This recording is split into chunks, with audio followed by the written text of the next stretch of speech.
Ya Allah, gue nggak bisa maju-maju nih, jidat gue tembus. Gue apain?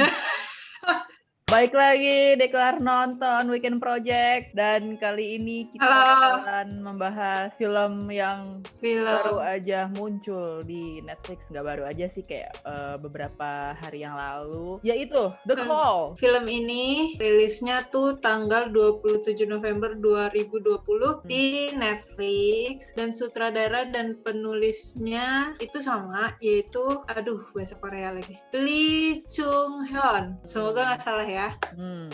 Film ini didistribusikan oleh Next Entertainment World dan Netflix, udah pasti. Jadi sebenarnya film ini harusnya rilis di awal-awal tahun, sekitar bulan Februari atau Maret gitu gue baca. Nah cuman karena pandemi, kebetulan di Korea duluan ya sebelum di Indonesia kan waktu itu.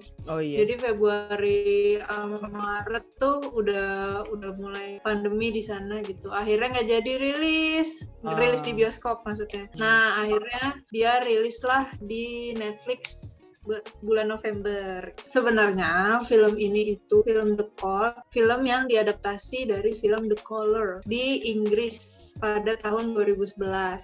Nah, si Lee Chung Hyun ini dia tuh cuman sutradaranya mengambil garis besar ceritanya aja nih. Jadi kayak seorang perempuan yang datang ke rumah lamanya, terus dia menemukan telepon tua dan tersambung ke tahun dimensi yang lain, yang kayak gitu. Intinya gitu doang sih, tapi mungkin perbedaannya yang gue dengar kalau The Caller itu lebih ke horornya tuh juga lebih banyak gitu loh, ada seremnya. Kalau di sini kan lebih horror thriller ya, kayak gitu.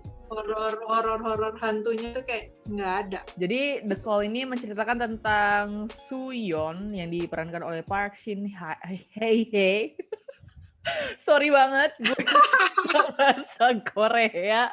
Pokoknya namanya siapa tadi? Soo-yeon ya? Soo-yeon ya. Yep. Jadi dia ini kayak udah lama lah nggak pulang kampung. Terus akhirnya dia pulang ke kampung halamannya, ke rumah masa kecilnya, karena ibunya lagi sakit keras. Jadi pas dia baru nyampe itu, dia HP-nya hilang. Jadi dia pas di rumah masa kecilnya itu yang super gede itu, nemu telepon tua gitu buat nelpon HP-nya yang hilang itu. Nah abis itu nggak lama dia dapet telepon dari orang yang nggak tahu siapa awalnya. Sampai akhirnya ini telepon berulang kali kayak minta pertolongan dia mulu gitu. Usut punya usut, ternyata si Soo-yeon ini ditelepon sama karakter bernama Yongsuk ya? Yongsuk bacanya ya? Yongsuk. Elah rese nih. Yongsuk. Yang mana si Yongsuk ini adalah wanita berumur 28 tahun yang hidup di tahun 1999. Terus si Soo-yeon ini dia umurnya 28 tahun juga sama si Yongsuk, sama usianya sama, cuman beda tahun lah gitu ya, beda dimensi waktu benar. Jadi kondisinya si Soo-yeon ini bapaknya udah meninggal karena rumahnya kebakaran yang disebabkan oleh ibunya. Akhirnya Yongsuk ini mencoba untuk menyelamatkan si bapaknya Soo-yeon gitu, supaya tetap hidup, supaya dia nggak meninggal lah gitu kan, dan berhasil. Si Soo-yeon hidupnya jadi lebih baik lah gitu, hidupnya bahagia banget, orang tuanya harmonis, masih ada, pokoknya tentram lah hidupnya. Cuman keadaannya si Yongsuk ini di tahun 99 itu dia hidup bersama seorang ibu tiri yang ternyata adalah seorang dukun ya. Ibu tirinya itu menganggap bahwa si Yongsuk itu bakalan hidupnya tuh pembawa sial lah gitu ya, masa depannya tuh buruk karena menurut visionnya dia, si Yongsuk ini bakalan membunuh banyak orang. Nah si Soo-yeon sama si Yongsuk ini akhirnya kayak sering telepon-teleponan lah. Si Soo-yeon itu lama-lama kepo juga kan, gimana sih nasib dia sekarang gitu di masa sekarang. Terus dicek lah, dia cari di internet, cari-cari di sosial media nggak ada, sampai akhirnya dia menemukan artikel bahwa ternyata dia itu dibunuh tahun 99 bulan November atau bulan apa gitu gue lupa, sama ibunya sendiri, sama ibu tirinya itu, sama yang dukun itu. Akhirnya Soo-yeon ngasih tahu si Young Suk bahwa dia bakalan dibunuh sama ibu tirinya. Dan di situ ya dia langsung, iya gue bakal dibunuh. Ya udah akhirnya dia kayak, emang gue dibunuh gimana gitu kan. Mungkin dikasih tau lah cara ngebunuhnya, terus ternyata sudah menghindar lah gitu ya dari rencana pembunuhan dari si ibu tirinya gitu. Si Young Suknya kecewa parah, padahal dia kayak awalnya ngerasa apa sih, mungkin udah menerima kali ya, iya emang masa depan gue kacau gitu. Tapi di situ dia kayak kecewa, kenapa lo harus bunuh gue gitu kan.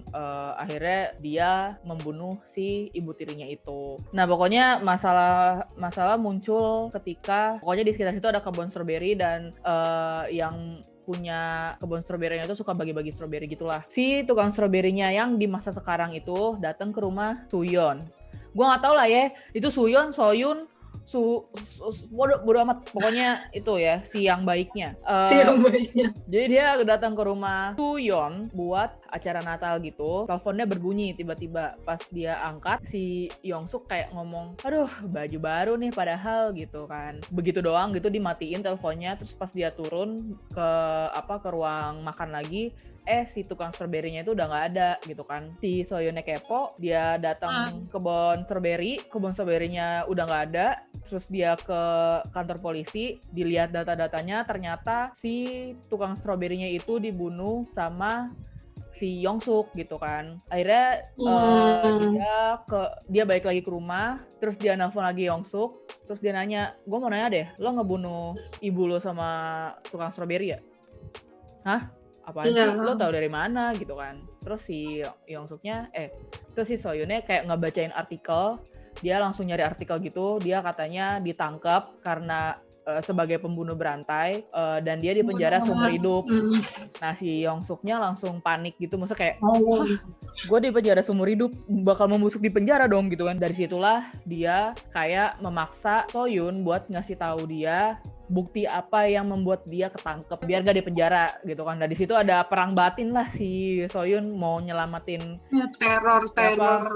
Di situ udah mulai diteror dan mulailah dia makin sering membunuh gitu. Di situ udah mulai ada permainan waktu yang sebenarnya ini sinopsis yang sulit untuk dijelaskan gitu ya, karena mainannya tuh kayak tiba-tiba ada di tahun 99, iya toto ada di masa sekarang, terus nanti tahun 99 kenapa, nanti berpengaruh di tahun sekarang. Nah di situ emang nontonnya tuh menurut gue emang harus perlu konsentrasi juga, karena lo harus bisa membedakan ini kira-kira adegan di tahun berapa, dan nyambungin kembali ceritanya. Oh iya benar-benar gitu loh. Soalnya kan tiba-tiba di masa lalu, tiba-tiba di masa sekarang gitu. Emang yang ngebedain itu cara gampangnya emang dari tone warna apa sih di frame-nya ya. Jadi kalau misalnya warnanya lebih ke warm atau warnanya lebih ke hangat gitu, itu berarti lagi adegan tahun 99, which is adegan yang dilalui sama si Young Suk. Kalau warnanya dingin atau kebiru-biruan gitu, itu berarti di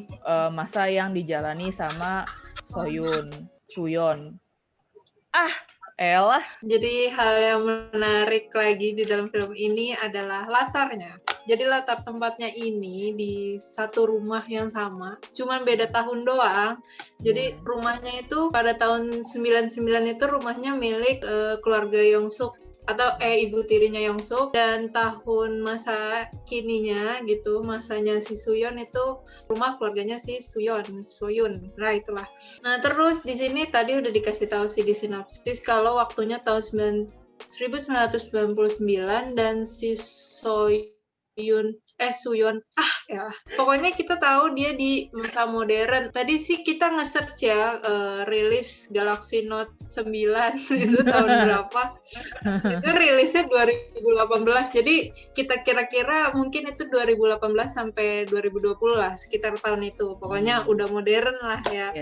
Apa ya, di sini sih kalau untuk suasananya sebenarnya kayak pertama dibawa deg-degan tuh kan. Gimana sih lo masuk ke rumah kosong yang kosong udah lama ya. Kayak pas masuk tuh kayak lu ngirain nih film horor karena kayak rumahnya tuh angker banget gitu kan, udah yang jelek jelek banget itu.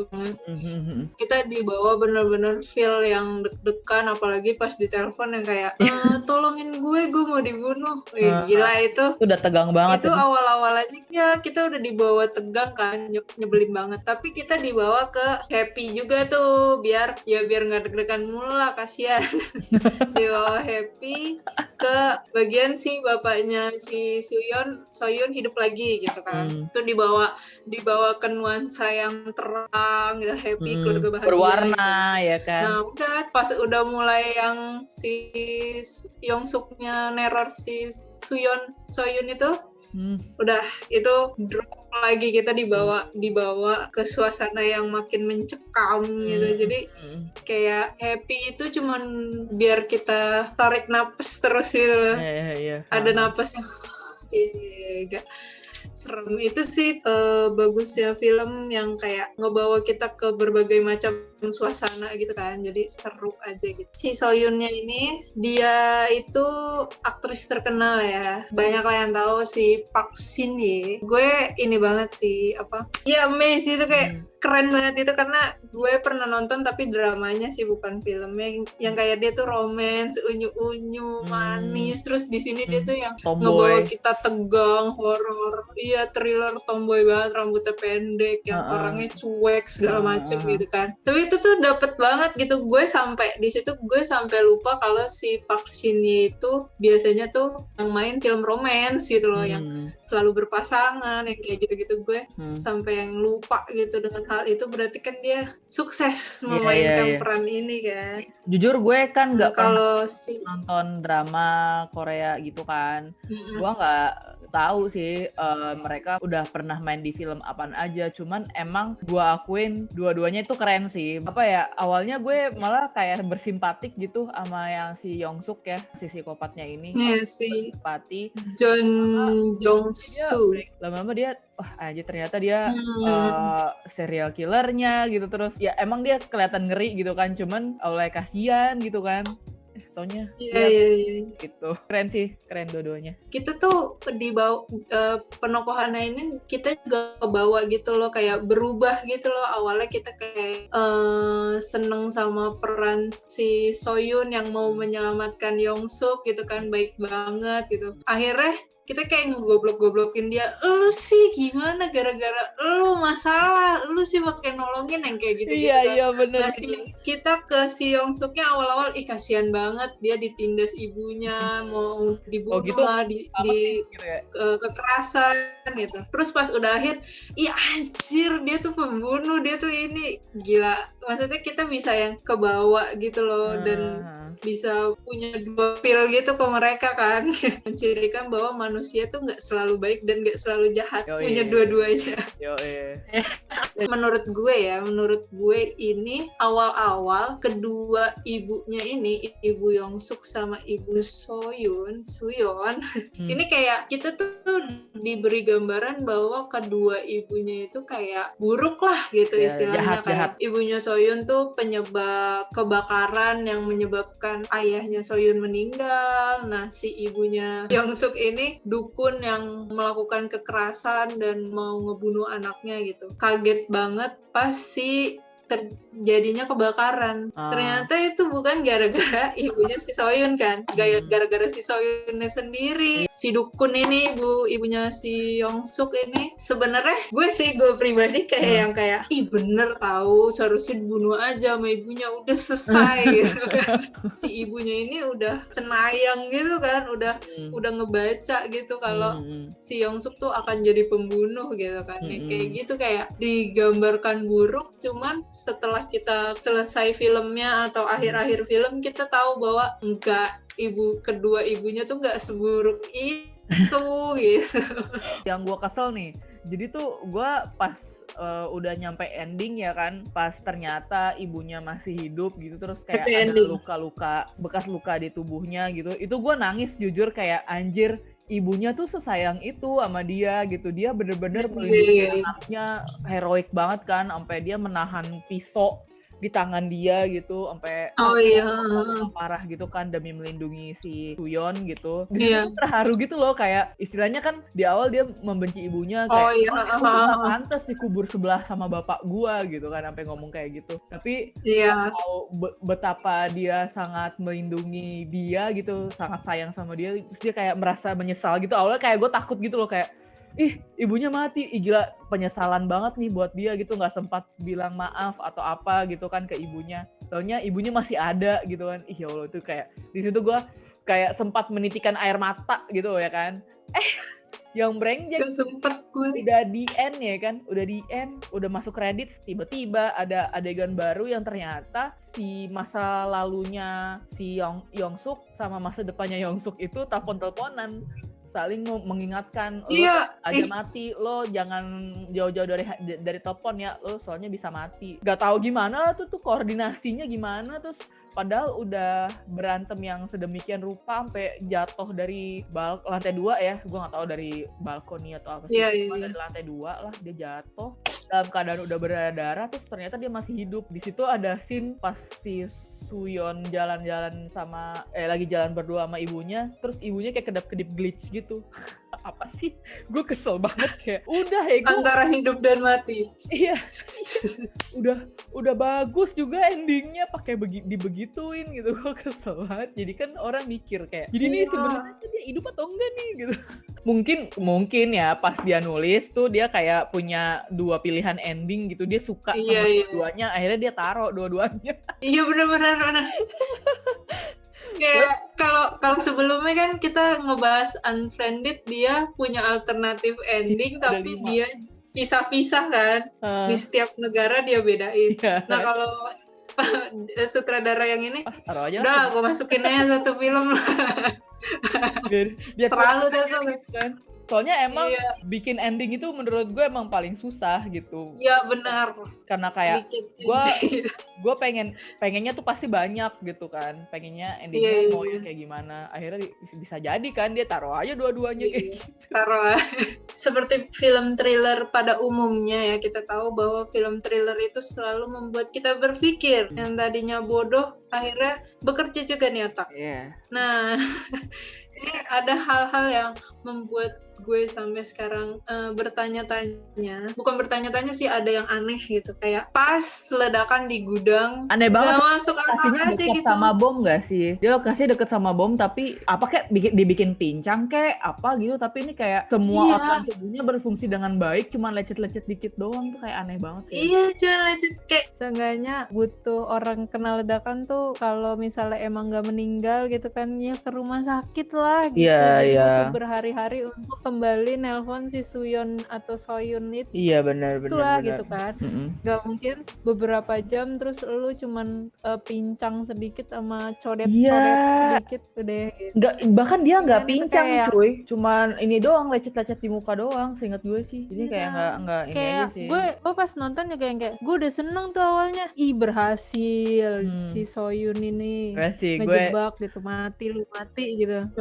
Balik nelpon gak ada beberapa jam anjir. Iya. Kalau menurut gue yang gak masuk akalnya juga adalah gue gak ngerti ya dia pakai skincare apa sih Yongsuk di masa depan. Soalnya kenapa dia terlihat tetap kayak sama aja di kelas di tahun 99. Mungkin bedanya di tahun 99 dia masih bersih gitu ya, mukanya masih rapi gitu. Rambutnya doang lepek. Cuma beda rambutnya lepek, terus bajunya kayak lebih kelihatan dewasa aja gitu, nggak yang pakai kaosan doang gitu ya kan. Itu beda berapa tahun sih? Ya 20 tahunan kan ya kurang lah, 20 tahun kurang 20-an lah. Harusnya paling enggak ya dikasih keriput-keriput dikit lah gitu di mukanya gitu. Cuman istilahnya matanya nggak ada keriput-keriputnya sama sekali gitu. Terus kayak apa kayak ada kendor-kendor dikit kayak gitu kan. Gue pikir kayak pergantian tokoh gitu ke yang orang tua gitu, atau seenggaknya di make upin tua lah.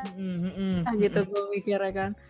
Terus gue yang mungkin ya awet muda kali ya, atau udah kaya gitu dia operasi plastik gitu kali ya, jadi awet muda. Iya benar. Tapi yang gue seneng sih di adegan itu, wah anjir mereka ketemu gitu di masa sekarang gitu ya, tadinya dia berpisah di beda dimensi waktu, lama-lama beriringan terus kayak ketemu gitu. Gila itu tapi adegan yang gue suka juga sih sebenarnya. Rating dari lo dulu deh. Kemarin kan dari gue. Gue tadinya mikir 7,5, tapi menurut gue bagus. Ya udah 8 deh. 8. 8/10. Kemarin gue malah rating 9. Karena iya di story ya. Di Instagram story. Gue emang kalau rating suka berlebihan ya kan. Soalnya emang kayak ceritanya tuh unik aja gitu. Lu ngomong sama masa lalu lu tapi bukan masa lalu, maksudnya sama seseorang di masa lalu dan bahkan lu ada koneksi sama dia gitu. Lu pernah ketemu sama dia gitu di masa lalu. Mungkin setelah diobrolin mungkin 9 itu rada berlebihan, gue bakal kasih 8,5. Turun sedikit karena gue baru menyadari hal-hal yang ganjilnya itu sih. Jadi menurut kita film ini recommended kan? Udah pasti ya. Banget, pastilah. Ya, harus ditonton apalagi pecinta thriller. Ada yang nanya sih pas gue review, ada jump scare-nya nggak sih? Jump scare yang bikin kaget, yang ngeselin gitu. Menurut lo ada nggak? Nggak ada kan ya? Cuman dikasih suasana tegang doang yang bikin lo tuh nggak nyaman. Apa sih gitu. Tapi enggak sih, bener-bener cuman tegangnya doang yang dikasih lihat. Karena lu tegang, gue pun gitu sih, karena gue tegang jadi gue takut gitu loh, kayak takut ada sesuatu yang muncul, tapi ternyata enggak sih menurut gue. Kalau emang pembawaan lu udah slow juga kagak ada apa-apaan. Ya udah, jadi segitu aja untuk bukan review sih ya, obrolan kita tentang film The Call. Kalau misalnya kalian udah nonton, silakan share aja di komen. Ya udah, kalau sosial media, aduh gue nggak tahu lah buat closing lah ya. Yaudah, doakan saja kita bisa rajin upload. Sampai jumpa di video berikutnya. Bye. Dadah.